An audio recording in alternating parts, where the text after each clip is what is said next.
The 18th Shabbos. Like every Friday, she woke well before the family to do the dusting and wash the hard floors. Yoni always woke by 5, a leftover habit from nursing until he was nearly 3. Shosh liked to sleep later, but on Fridays, Rina woke her at 6, and together they made the challah dough. This is why Rina did the shopping on Thursday. Most of the women in the community shopped on Friday morning, so she would have fresh eggs for the children to crack open for the dough early Friday morning. Shosh was already an expert at fishing bits of eggshell out with other, larger pieces of shell. She sat Yoni on the counter, held him with one hand, and let him crack an egg and smash the yolk in his little hand, which she then promptly washed and sanitized. Rina loved to watch them together like that.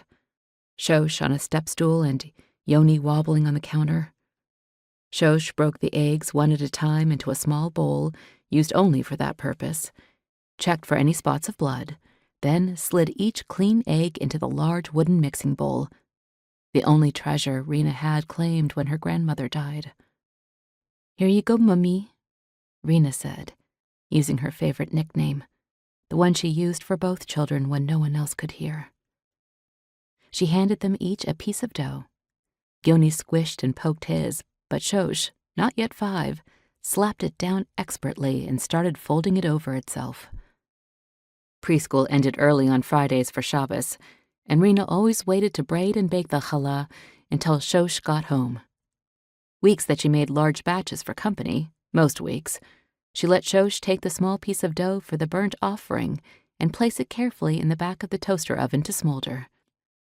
While the loaves baked, she let them mash old bananas to make quick bread for Shabbos breakfast, let them eat more chocolate chips than they stirred into the batter, mopped the floor again after Shosh sprayed the pans with nonstick spray and inevitably missed. These were her favorite moments of Shabbos, her only true moments of peace, the moments before Shabbos even started, and she had her children and their smiles all to herself. The rest was shrill and strenuous.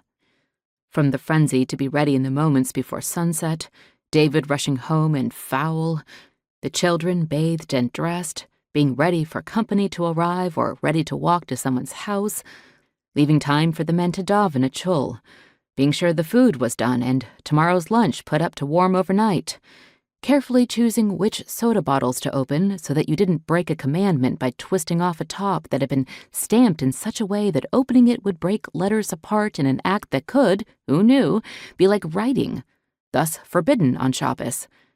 To the spilled juice, piles of dishes, and crumbs in every corner of the house that she just spent the day emptying so it could be filled again with the detritus of a day of rest.